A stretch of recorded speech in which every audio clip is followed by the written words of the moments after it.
Welcome to the Tepper School of Business Multimedia Series.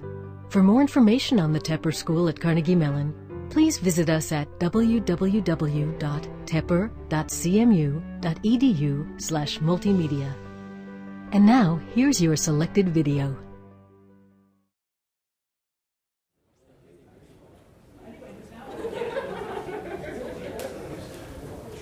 Well, good afternoon. We're glad to have you all with us. I hope you've been enjoying all the intellectual capital that we've been allowing you to experience here at the school, from our presentation this morning with Dr. Meltzer to our other presentations this afternoon and the deans, certainly his overview of the school. It's my honor to be able to introduce Dr. John Hooker, who is the Jerome Holleran Professor here at the Tepper School. Teaches organizational research, he does ethics, he does many things. As you'll see, not only does he have 2 PhDs, but he's a professor of many talents. And last time we were together was in London. He was advisor to the teaching at the London School of Economics, and came and presented to our alumni community in London. So we're excited about his presentation this afternoon. Join me in welcoming Dr. John Hooker. Okay, well, thank you very much, and welcome back to CMU. I'm afraid the weather today is all too typical for Carnival weekend. In fact, I've seen snow and sleet and everything else. You know, the kids look forward to this for so long, and then look what they get. You know, it's a shame. You know. So I'm here to talk to you a little bit about globalization, or as I prefer to say, deglobalization. Okay. So what I'm going to try to suggest is that globalization is actually not what's happening in the world. It's the opposite. And I'm going to predict that this trend will strengthen as we go along. Okay, so basically there's a couple of reasons for this. We have a new economic order in the world, a multipolar economic order in which there are a number of rising economic powers, as opposed to the old system in which the West was basically running the show. Also, communication technology is actually a force that tends to reinforce cultural differences. We tend to think of communication technology as something that brings us together and homogenizes our cultures. Actually, I'm going to make a case that it's just the opposite.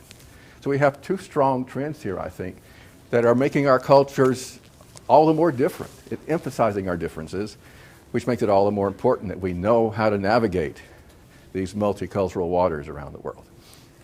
All right. So first, as you probably know, we now have a number of economic power centers.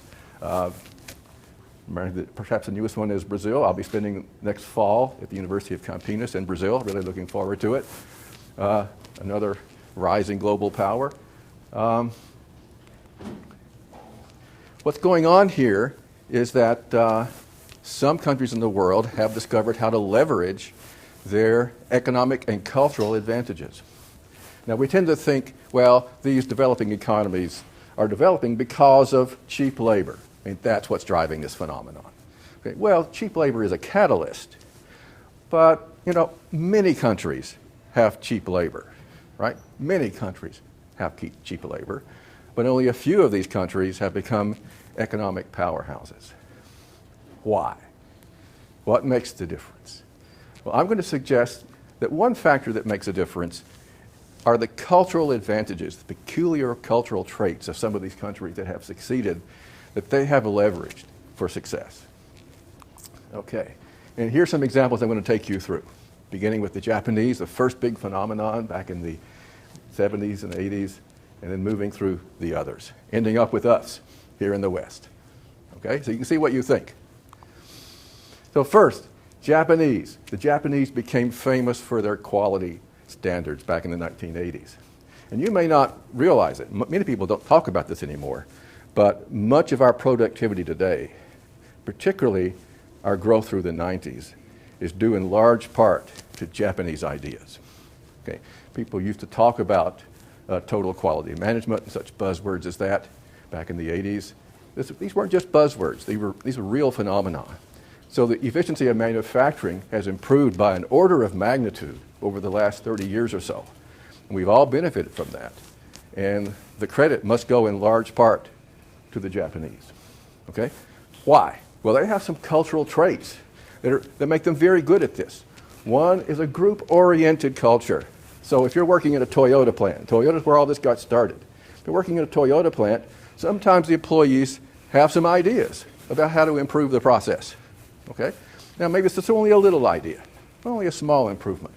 But in a Japanese group, you lose face if your idea is rejected.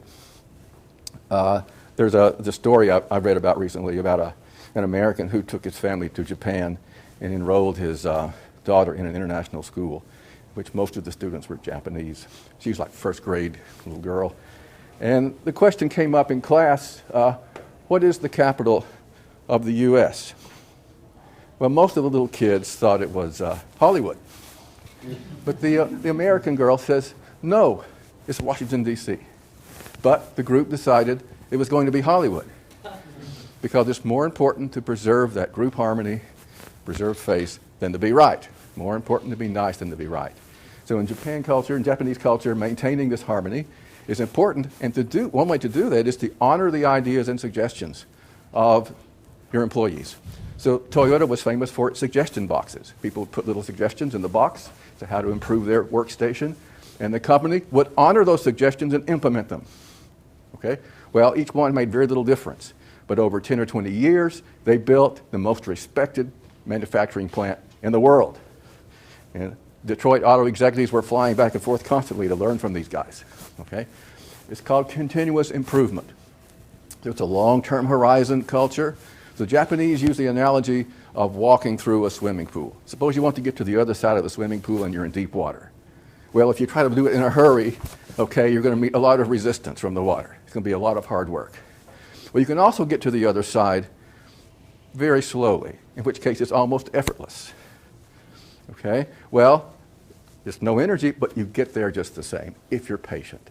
So the idea of continuous improvement is to make small changes which have essentially zero cost. In fact, sometimes they have negative cost because it keeps the workforce engaged.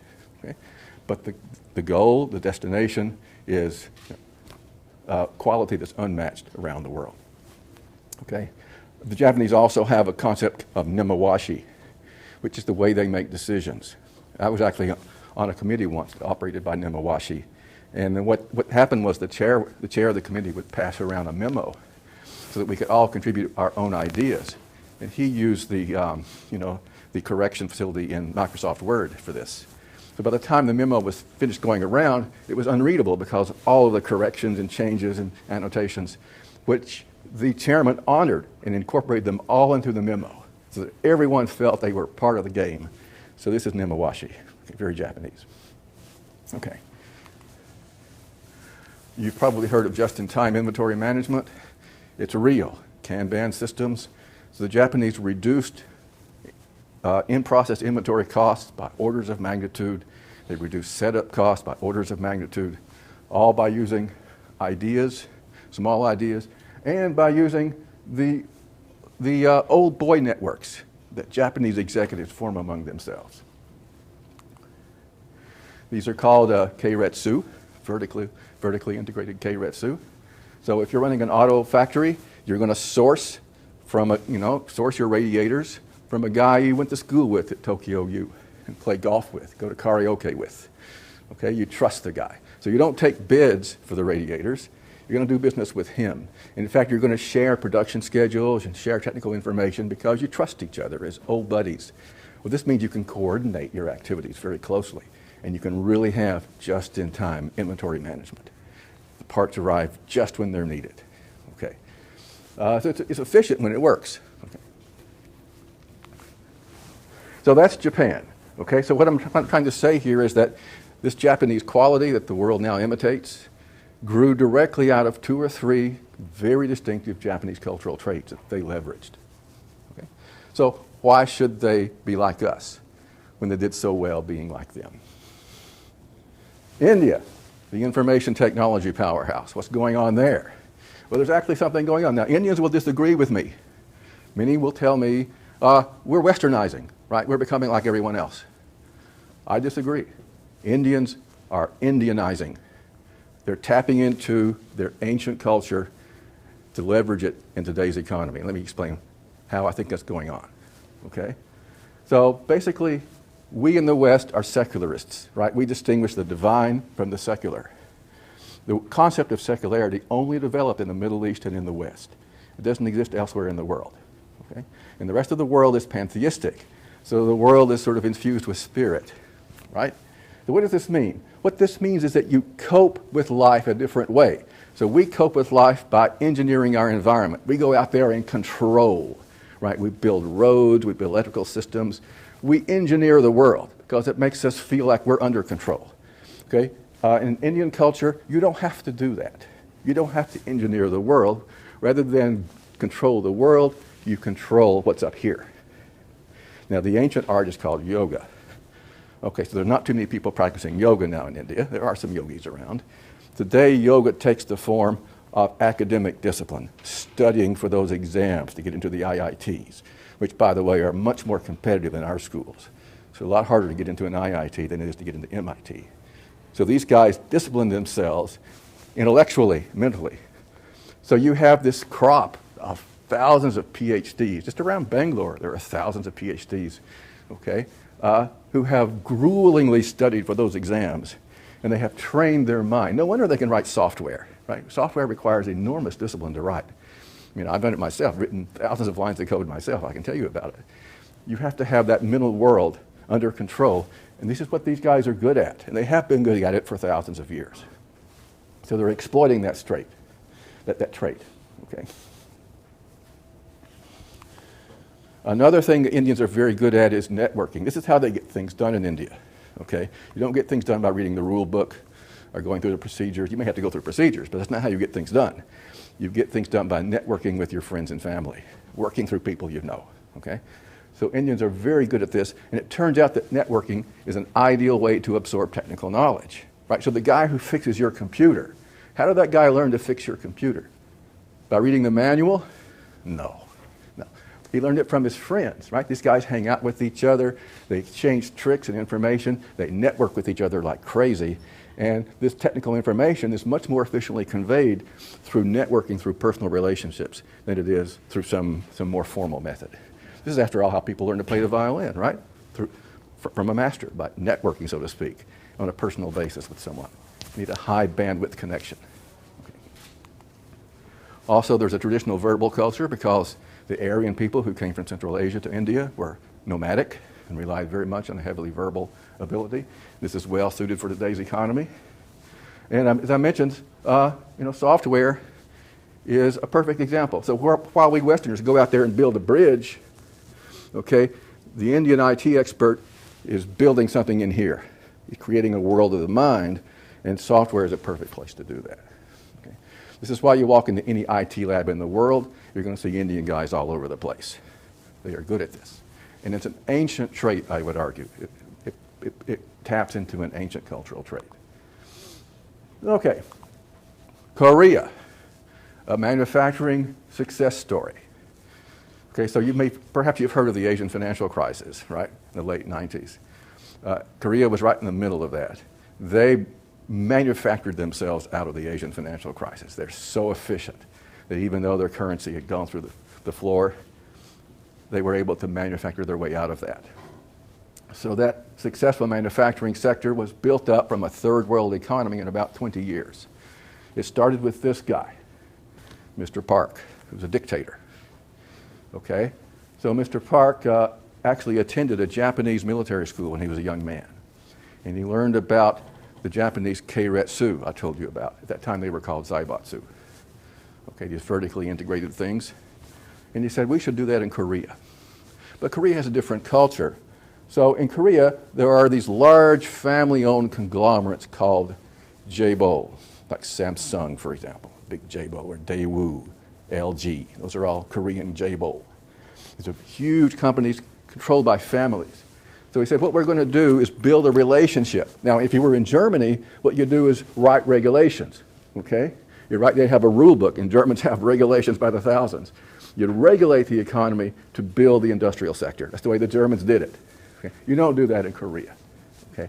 In Korea, you do it by building relationships with the leading industrial families. You do this for me, I'll do that for you. Okay? That's what they did. So they had this cozy relationship with the J-bowl. And as a result, by exploiting that aspect of Korean culture, put into effect an industrial policy that was a spectacular success. Another cultural trait in Korea is that a company is driven not so much by the bottom line, it's hard for us to understand that, but by loyalty to the boss. So you go into Seoul and you offer someone a higher salary than he's making now, there's a good chance he won't take it. He doesn't want to leave his boss. Okay? So in a Confucian culture like this, the boss is more than a boss, right? The boss is like a father figure. The boss cares about you, at least a good boss does. And will talk to you about your personal life and your family problems and so forth. On the other hand, the boss is authoritarian. Okay? You don't lead by consultative management style in Korea. You give the orders. Okay? So it's authoritarian, but it's Confucian. So the boss, there's a loyalty to the boss, a mutual loyalty. Okay?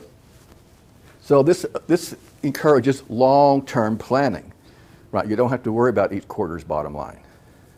And this is good for business in the long run. Another thing is, Korean business is run like an army. There is a hierarchy, even 1 year difference in age. I mean, ask our students walking around campus here today, the Korean students. They'll tell you, if I run across another Korean guy, the first thing we find out is how old we are. Okay? And the younger guy has to use respectful language to the older guy, even if it's only a sophomore and a junior. Okay? So use a different form of verbs. You even say yes a different way in Korean to a guy who's a year older than you. Okay? So you show this respect. Okay? So the company's built that way too. There's this hierarchy of respect. You say yes sir when you get an order. You don't complain, you don't bitch, you do what they say. So it's like a military discipline. And this gets things done. Okay? Particularly in a manufacturing sector. You get things done that way. Like an army gets things done. Okay? You accomplish the mission. It's also what we call a masculine culture. That's actually a term from the literature, where competition and aggressiveness is part of the culture. So that helps too. And they're also very patriotic people. Okay, so that's Korea. Okay, how about the Chinese? Right? So over a period of 20 years, the Chinese accomplished economic growth that has not been duplicated in world history. This gigantic nation of 1.3 billion people quadrupled its GDP in 20 years. How did they do it? Well, one thing, they were coming out of colonialism, getting out from under that burden. But the Chinese are an entrepreneurial people, particularly along the coast. It's an ancient cultural trait, particularly people Fujianese-speaking, Cantonese-speaking, Shanghai-speaking Chinese have a long history of entrepreneurship, taking risk. They don't mind taking risk. Okay, you go to Hong Kong. What's the favorite sport in Hong Kong? The horses, right? You bet on the horses. Take a risk. Bet on your lucky number. Of course, there's superstition too. Bet on the right numbers. Okay? Well, this is good for business. So, I can go to Hong Kong. There's 1,000 new businesses coming up every day, right? Always starting a new business. And some of them succeed. Okay. This is called an uncertainty-tolerant culture. Okay? So they have this entrepreneurship. Also, in this culture, self-esteem is tied to wealth. Deng Xiaoping said it. To be rich is glorious. Probably his most famous remark. Okay? So this is how you show that you're worth something. You've got to be worth something. Okay, that's how you do it. And again, we have a competitive masculine culture at work here. Okay. So this was unleashed when Deng Xiaoping reformed the agricultural sector and so forth, and Mao passed away. This energy was unleashed, and we got that fantastic growth in China. And now, of course, we're in hock to them. Right? We do whatever they say. They own us. Okay. Something else the Chinese do is relationship-based business. So we don't know it. It's under our radar, but the Chinese are everywhere around the world doing business. There's a little example in Egypt back in Mubarak's time. The Chinese were moving in to the Middle East, moving into Africa, moving into Latin America. Okay, they're everywhere. Why? Well, it's because they don't do business so much by the book, by the rules, as by relationships. They form these trust relationships. It's called guanxi in Mandarin Chinese. You form this trust relationship with people. You do business with people you trust. And this takes sometimes years to build a trust relationship. Okay? Well, most of the world is more comfortable with the Chinese mode than with our mode. Okay, they can get used to our contracts and our legal system, particularly since the colonial era. You know, they can deal with it, but they don't like it. They don't feel comfortable with the way we do things, transparent, you know, contracts, legal and rules. They are more comfortable with dealing with people, working through relationships. This is the way the Chinese like to do business too. So they have a natural advantage there, and they are exploiting it. So they are everywhere for that reason. Now, how about us? Okay, so what do we do? What are we good at? Okay. Well, this guy actually put his finger on it, Max Weber. Have you heard of him? He's sort of the father of sociology, a very famous German. So he put his finger on what's distinctive about the West, and he called it the disenchantment of nature. Okay? So I mentioned a few minutes ago that we like to go out there and control our environment, build bridges and build roads and systems and so forth. That's because we see the world around us as a mechanism. Okay? Atoms and molecules to be manipulated. It's under our control. We are free, we have permission to go out there and control because our controlling divine figure is up there somewhere. Okay, so we have a secular world down here. Islam is the same way, Christianity has all these views. So due to our cultural background, we feel free to go out and manipulate nature, more so than most cultures do. And we also have the technological means to do it because of our Greek heritage, right? The Greeks were into science and technology. Most of our science originated with the Greeks. Even our sentence words like chemistry and so forth, psychology, so came from the Greeks. Okay, so due to this perspective on nature, we find it natural to get control of life and to control our destiny by controlling our environment. That becomes our coping mechanism. Most of the world copes with life through relationships by relying on the family for the most part, maybe on the village solidarity, perhaps national patriotism and solidarity as in Japan. We get control of life by controlling our environment. This is why the West colonized the world.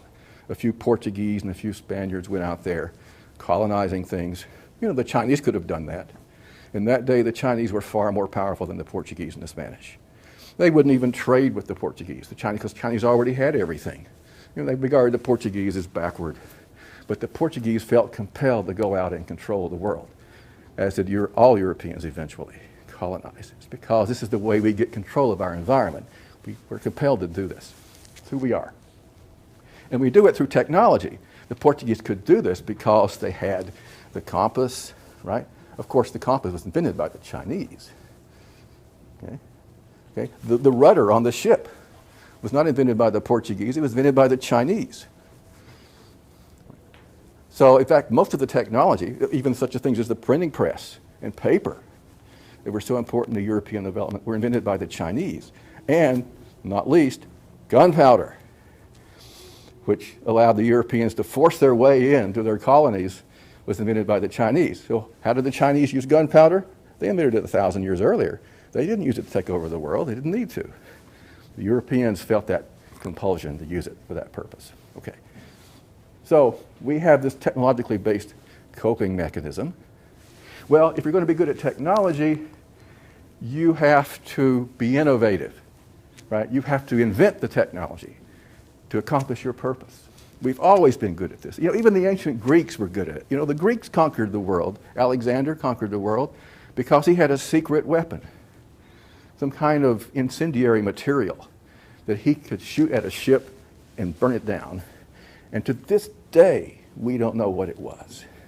But that technology allowed the Greeks to build their empire. We still do this. Okay? We still build empires through technology. Well, we have to invent this technology. And we do it because we are individualists. Okay, so if you think about your high school chemistry course. Okay, what did you have to do in chemistry course? Did you memorize the textbook, memorize the formulas? No, you had to go to the laboratory and get the test tubes and the beakers and verify the laws of chemistry for yourself. Do the experiments in the laboratory and verify it for yourself. If you go to geometry class, we don't memorize the textbook. Right? You know, if you're in Singapore, you memorize the textbook. Okay? Even my Asian students here at CMU campus will memorize the textbook, essentially, in my classes. That's the way they see education. It works, you know, it works for them. We have a different way, okay? So what you do is you sort of rethink the material for yourself and convince yourself it's true. So we get all these people. Now, most people don't actually do this, but some people do it. Some people will go to the material and rethink it from the ground up, and you may rethink it a different way. You come up with a new idea. It's a big investment, but it pays off. So, for example, this guy, Michael Faraday, right?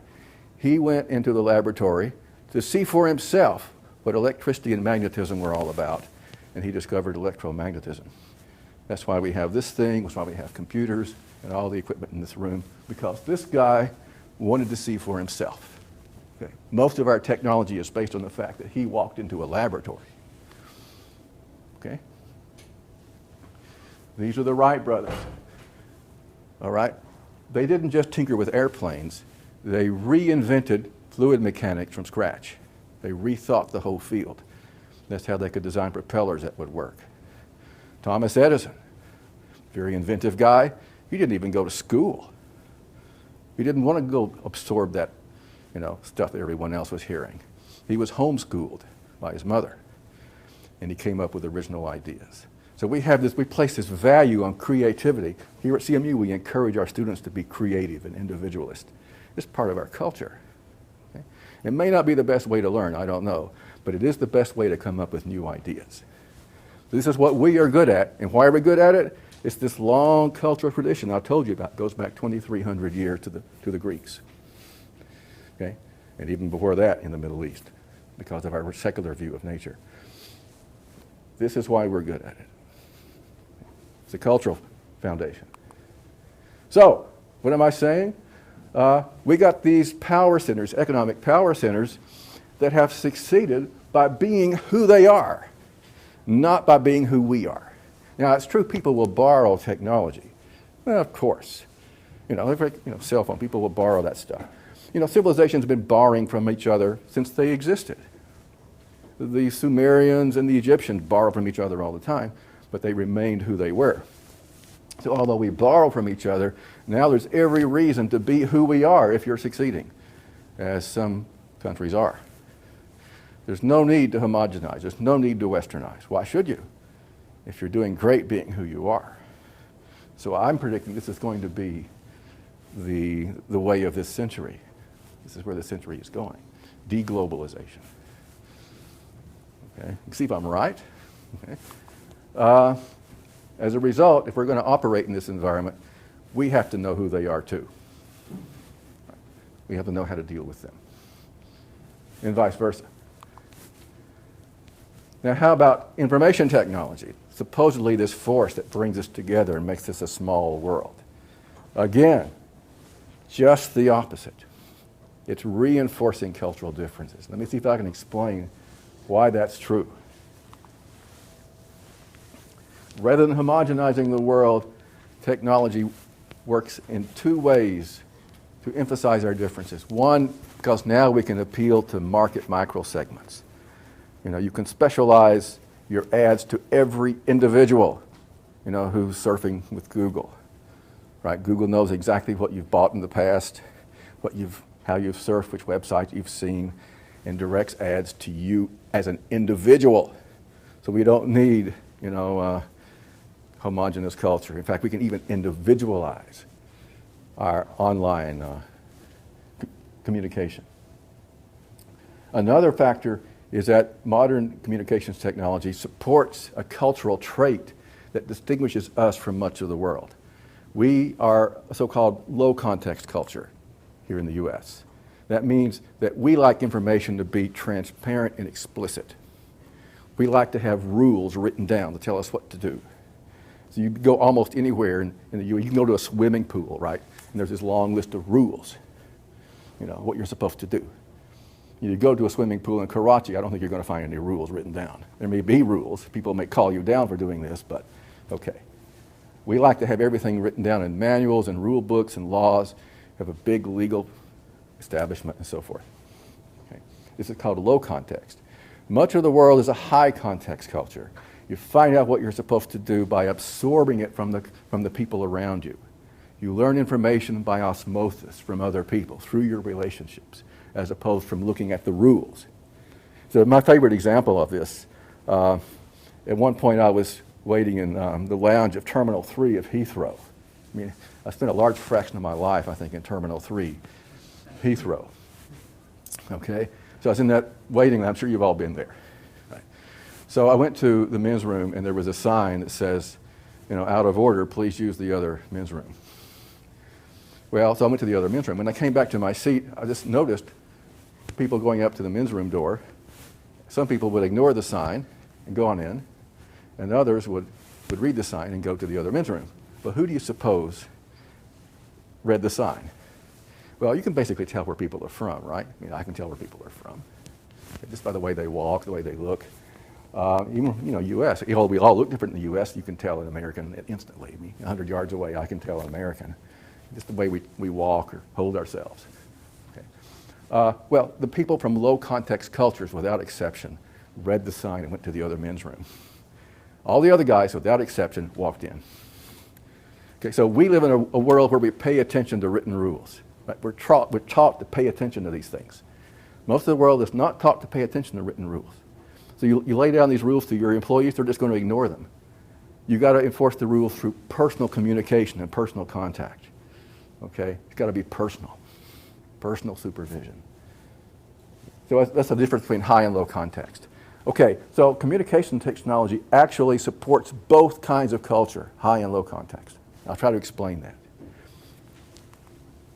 Okay, first of all, the market microsegments. When I was living in the Middle East, I had one dish on my roof. Now, most people in the Middle East very commonly will have 5 or 6 dishes to receive their television signals. You go to a city like Beirut or something, and from the air it looks like a sea of television dishes.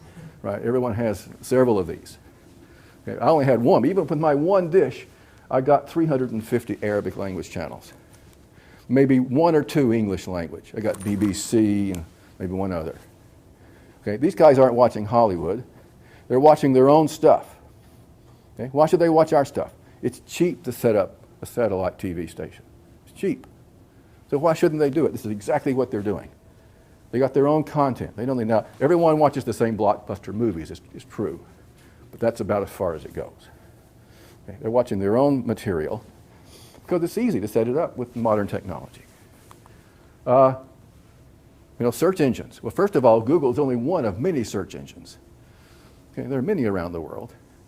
And even Google, is country specific. So at last count, I counted 275 country specific and language specific Google sites, and they all have return different search results, specialized to that subculture. You recognize some of these? Telugu, Chinese. You know what this is? Anyone know? Amharic, spoken in Ethiopia. Okay, so they got one for everyone. Okay, so microsegments, right? So Google is just allowing these people to be who they are. They don't have to use our Google, and they don't. They use their Google. In fact, when you go into Google, it reads your IP address, right? And it directs you to the search database that suits your cultural region. So automatically, it's like when I do international research, it's hard for me to get away from that. I try to read India Times, and it redirects me to the U.S. edition. You've got to be clever sometimes to get around all that and get over there electronically. The electronic world is so provincial now. So it's actually reinforcing our cultural differences. Okay. Now I mentioned this high and low context. The mobile phone, perfect example. Okay, the mobile phone got started in Finland, okay, for weather, because it snows a lot and the lines kept falling down, so they used mobile phones. The next place the mobile phone went was Hong Kong, and I was living there when it came. Everyone was so proud of their mobile phone. You think about what you can do with a mobile phone. First thing, you can keep track of your family, right? So you get your kids on the mobile phone to make sure they're doing their homework, to make sure they're at school. This is personal supervision, like you see in relationship-based cultures. The students walking around this campus, okay, they're on their phones all the time. The Asian kids are talking to their parents in Hong Kong, in Singapore, every day. every day. They're on the phone with their parents. Their parents are saying, have you done your homework today? Did you make an A? And let me tell you, they have to bring home an A or else. In fact, most of our grades here at the undergraduate level are A's now. About 70% A's. Okay. And this is why. The kids have no choice. Their parents are on the phone with them. They're demanding, hey, you know how much I'm paying to send you to CMU? It's an exorbitant amount. I want to see an A. Okay? So the mobile phone is just perfect this. Or you're supervising a workforce, right? You have a business meeting in the morning. You call up the shop to make sure your workers came in on time. They will expect you to supervise them. In the U.S., we basically leave people on their own. We give them a job description. You say, either you do your job or I'll fire you. Most of the world, it won't work that way. They expect you to be on top of them. They expect you to care about them and to watch them all the time.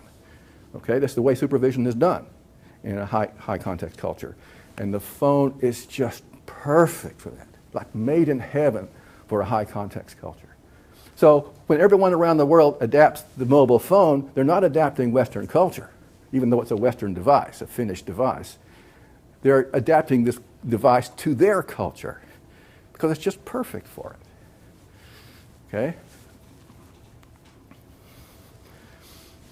All right, so that's the mobile phone.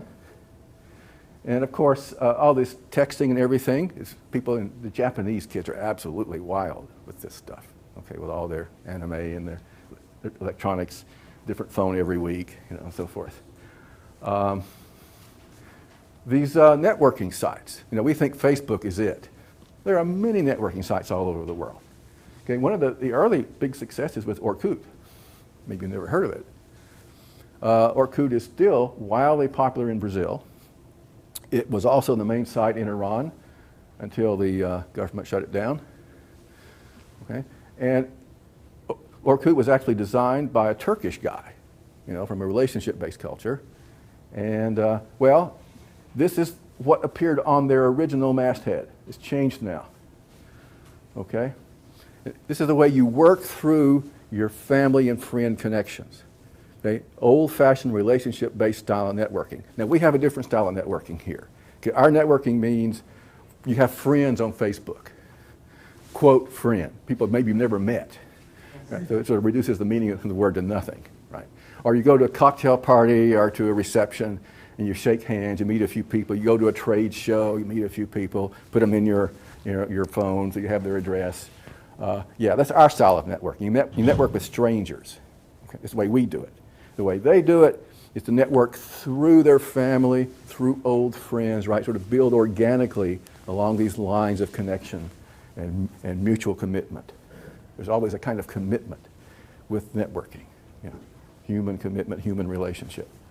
Orkut was designed for that, and it's actually very good for that purpose. So it's very convenient for keeping track of your friends. So my Asian students, they're connecting with their friends all the time, real friends, not just Facebook friends, but real friends. They're connecting all the time. You maintain this connection all the time, and these devices are very good for that, social networking. Okay, so it suits their culture as well as it does ours. What we do is put our whole personal life up for the world to see, right, on Facebook. Put our family photos and everything for strangers to look at. We like that. Okay. They don't do it for that reason, and some do, but not all. They also do it for the reason of maintaining relationships with people they already have mutual commitment with, mutual connection. Okay. So I mentioned there are other search engines. Of course, one of the big ones in the world is Baidu, the big Chinese search engine. They have several. This is their biggest. Okay. Chinese prefer Baidu. It suits their approach. And of course, it's also better at Chinese characters than the Google Chinese is. And of course, Google has some problems with the Chinese government. They have their own Wikipedia, okay, their own YouTube in Baidu. Okay, they don't need us. So their content is Chinese, not Western. Okay. They basically consider us to be uncivilized anyway, so why should they? Should bother with us. Okay. How about Facebook's Run, very popular. It means people. Peng Yo means friends. Okay. That's one of the Chinese. They have several of these. They have a Twitter. All right. And everything else. They got everything else. Blogs. Okay, we have blogs. Probably the most enthusiastic bloggers in the world are the Russians. It's incredible. Someone counted 1.15 million blogs in Russia. I think there are probably more than that. And they're on these blogs all the time. You can look at LiveJournal, the most popular blog. They have an English version. Want to find out what's going on in Russia? This is how everyone finds out what's going on over there on the blogs. They're fascinating. Although I have a Russian friend who told me that actually the most popular blog in Russia is Beautiful Breasts. Sort of a Russian thing they have. Okay. All right, so the thesis here is that this communications technology is allowing us to be who we are as individual cultures, as opposed to homogenizing world cultures. Okay. So that's basically my show today. So I'm sure you must have some comments to make about this or some issues to raise. Yeah. Yeah. I heard or read somewhere about languages. There are so many in the past, and they have already quite a few that have died. Yes. And then they take some, I think this is just a passive comment or something. It's not anything at your level or research based. I just heard it on TV and something. But then they take that trend and project it forward, saying with this technology, I think it's going to happen even faster. Many cultures are going to lose their languages and their literature and all that stuff. Yeah, okay, good point. I have to make a couple of remarks on that. So it's true, languages disappear about one a day. Okay, we're losing languages all the time, but these are minor languages. You know, like the Manx language, right? There's this island off the coast of the UK, and one old lady speaks it, and if she dies, it's gone. Okay, yeah, so we're losing those languages all the time. But that's not to say we're losing the major languages. You know, Spanish is not going to go away. Okay, there's a whole big region of the world that speaks nothing but Spanish. They don't want to speak anything but Spanish. They don't need to. Okay, Chinese is not going to go away. Okay, Swahili or Bantu languages are not going to go away. These are major trade languages. Okay, so that's one point. So we're going to have fewer languages, but we're not going to have one language. Okay. The second point is that languages and culture are two different things. Okay, the language you speak does not indicate what your culture is. So people with widely different cultures can speak English, and there's much precedent for this. In fact, bilingualism is as old as language. Okay, so from the very first origins of language, apparently, people spoke their own language and spoke a trade language. And today we speak trade languages like English and Chinese and whatever. Okay, so the choice of language is usually a matter of convenience. What people brought up to speak.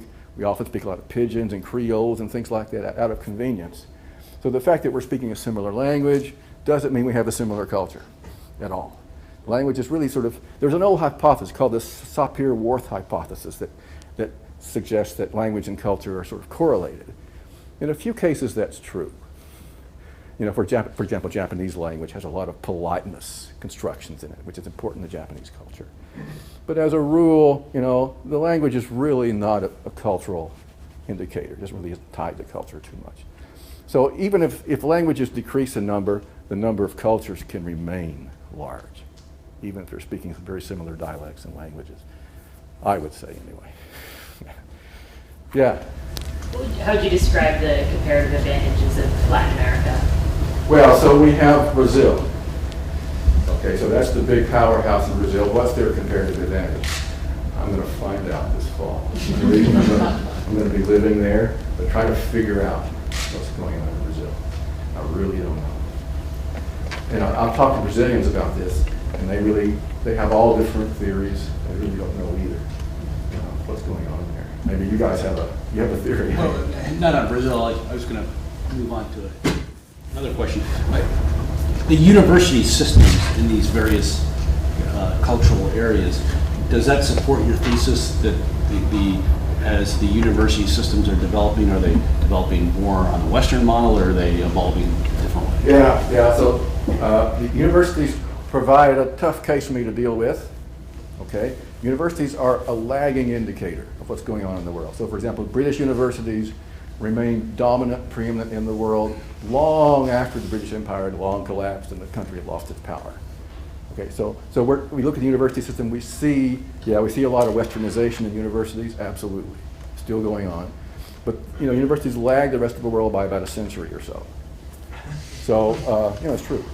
They always have, since the beginning of the university back in the 11th century or whatever. So I think that's, that can be misleading. However, even in universities, okay, so China graduates more engineering students than we do, okay, in their Chinese universities, trained in Chinese language and so forth. They have Chinese textbooks and the whole works.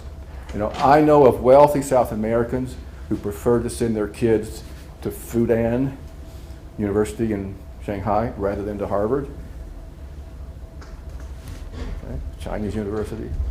So I think you're beginning to see, even in the university sector, some parts of the world beginning to claim who they are at the academic level. Now at the research level is still pretty westernized, absolutely. Ironically, research tends to be very, very lagging, right?